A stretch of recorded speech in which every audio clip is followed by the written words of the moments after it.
Are you going to intro this one? Me? Yeah, this is your job. Oh, I just assumed that like I did it last time, so maybe you do it this time. That's not how it works. I'm the sidekick. Oh, okay. You're in charge. All right, so I'm leading this show? Yes, you are.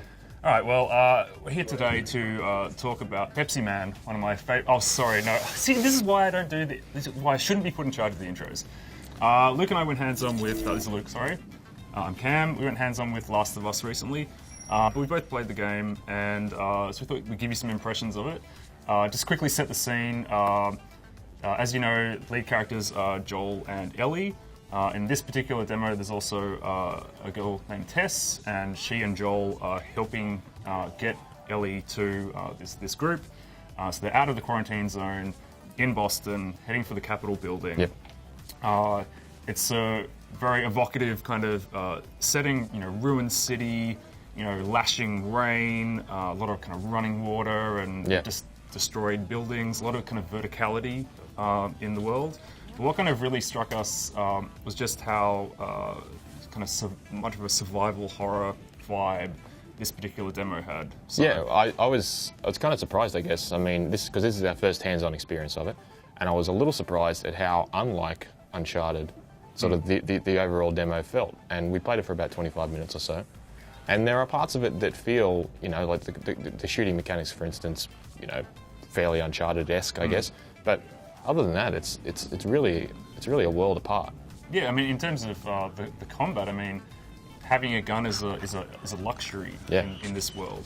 And while in the demo, you know, we used a pistol and a shotgun, I think in the game as a whole, the weapons are going to be a lot more sparse. It's much more about scavenging and melee and tactical kind of movement in the world, and it's really tense. I mean, I didn't really love the combat in Uncharted, and so it's cool to see Naughty Dog kind of put combat front and center in this title, but just do it really differently and make it really cool and really interesting. Yeah. Because you know the combat scenarios are very much like little sandbox encounters. It's funny because I don't play a lot of survival horror games because, I mean, I don't play a lot of survival horror games for the same reason I don't shave my balls blindfolded, because they're just stressful. It just stresses me out. You don't like sleeping like in a little, you know, in the fetal position, you know, trying to cry yourself. It's just not really a genre that, you know, I gravitate towards. But you're a girl. I'm a sissy. Yeah. But yeah, it was really well constructed. I mean, and I know it was like a vertical slice of the game. That's something they always say. But yeah, I was really just impressed. Yeah. At the tension and the pacing, and particularly the use of sound. That's something we'll talk about in a moment. But yeah. Yeah, I mean, and what it enables them to do, because we've seen, you know, the fights against human opponents, and you know, obviously you kind of know how to react to a human. You kind of know what you need to do to try and outwit them. And so adding, you know, the infected and having various classes of infected really means they can shift up the gameplay, and then you can kind of, you know, for instance, you know, in this demo, there's the clickers who are blind and they use echolocation to work out what's going on. So if you stay still, they don't know you're there. And then there's runners who have vision, like the T-Rex quickly. in Jurassic Park. Yes, yes, in a manner of speaking, yes. A little bit. And so if you're in an environment with, you know, a couple of clickers and a runner, like you've really got to think about how you're going to approach it, because one's blind, and so you can kind of stealth around. The other can see you, so you have to really stay hidden. So they're making really weird noises too. Like the clickers, like these obviously this clicking noise, and then the runners are this gurgling, kind of moaning. It's horrible. You enter a space and it just puts you on edge immediately because you're just hearing these otherworldly kind of groans and clicks and things. Yeah, right. I tell you what's interesting to me, and like I said, I don't play a lot of survival horror games. I don't watch a lot of horror movies either. But what I found, it was The Last of Us is a really interesting and different kind of disgusting. Like when people throw zombies into games and whatever, they throw all these creatures in, and the default zombie thing to do, I guess, is to sort of take chunks out of their flesh and expose some bones, expose some eyeballs or whatever like that. This is none of that. It's just like this really gross fungus, just stuff, spewing out of their heads. Like, and remember there was one part where actually the first creature you see in the game, well, I don't know, first or second, is actually already dead, and it's like dead, That's propped right. up against a door, and this fungus has like just continued growing out of its skull and up to onto the wall and door like a log in a forest, like in a rainforest. And Joel's got to prise it off the door, and you get this like crunch as it all sort of breaks away from the door, and there's like fungus still on the door. Like, it's just really, it's it's gross, and it's like it's good because it's kind of different. It's like I don't know where I was going with that, but it doesn't really matter because it kind of leads back to the discussion around kind of combat, and having enemies with different capabilities that you've really got to be mindful of. And so what you've kind of got at your disposal is, again, coming back to scavenging, is there's bottles and bricks and stuff. So scissors. We can get to that in a sec. But you can kind of use bricks to either bash somebody's skull in, or you can kind of toss it. For the clickers, distract them away, skirt around them. So I'm kind of hoping that it might be a game where you can get away with minimal kind of killing if you want to. Yeah. And then the crafting system, again, you're kind of finding stuff in the environment and collect enough of certain things, and you can combine them to create stuff. So you can create a shiv, which is really, really useful because the clickers you can't kind of suffocate out. You've got to, if you're gonna try and grab them, you've got to shiv them.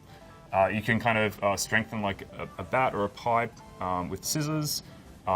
There's like health kits you make with, and it sounds silly at first, like a rag and alcohol. Yeah. But then you kind of see him kind of strap his arm, so it does make some kind of sense. And the other thing about that is that you go into menus and it's all real time. So if you are taking a lot of damage in a fight, you know what? Like you're not going to be able to sit there and wrap your arm.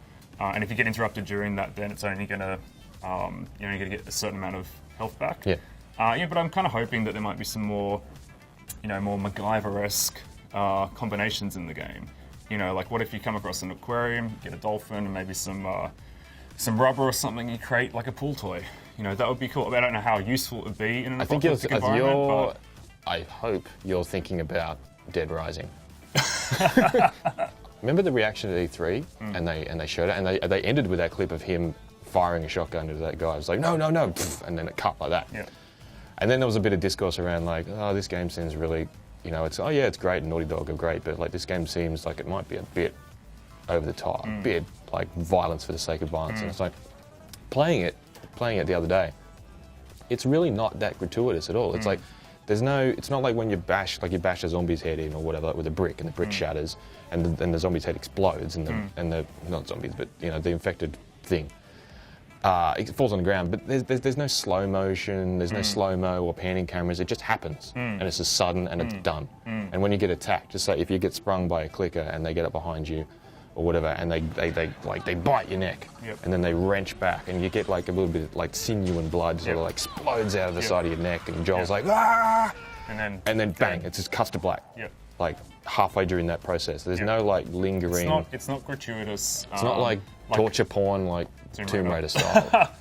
But you're right, because I mean, my first impression of The Last of Us when we first saw it was, it's very realistic, it's very impactful, and so I think it's kind of what they need to do is balance that impact and making it feel like there's stakes involved, and every kill is meaningful, but then not dwelling on, not glamorizing it, and hopefully that's the direction it's going. Well, I think that'll come a long way with the characterization, and that's what Naughty Dog does.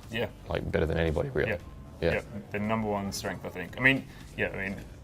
Visual design and characterization, Naughty Dog are just absolutely at the top of their game. Yeah. Well, and that brings me to the last thing I wanted to mention was that I just think, I find it fascinating. We've played 25 minutes of the game, we've seen a lot of it. I assume it's going to be, very, very good. But what I find most fascinating is that everything this team sets their mind on doing turns to gold. Let's make a platform game. So we'll make some of the most memorable and most loved platforming games to ever hit the original PlayStation. Okay, let's make an action-adventure series. And they just knocked it out of the park. Let's make a karting game. Best karting game ever. Let's just, I was going to quickly, pull you up on that. Great karting game, Crash Team Racing, awesome. But have you ever owned a Nintendo console? No. No, okay, and yeah. that's why I think it's the best cutting game ever. You're wrong on that, but it's still a great game. And yeah, it's like, hey, let's explore this whole survival horror thing. Yeah. Oh, turns out we were awesome at it. Yeah. It's fascinating. Yeah, I know, bravo to Naughty Dog to go, post-apocalyptic, infected, setting, but so derivative. yeah, so derivative, yet, it seems like it's going to be really fresh. Yeah. And I mean, yeah, as you're saying, like it will be anchored in characters that you sure as hell care about. We didn't really get too much of a sense of that. There was some incidental dialogue, which was fine, but there was no real kind of not a great deal of exposition in what we played. Yeah. But I cannot wait to see where they take these characters because from what we've seen, they've already got a lot of heart and a lot of they're very interesting characters. Yeah, so. totally. Can't wait. Yes, Last of Us. Thumbs up. Thumbs up. 2 thumbs up. Bye.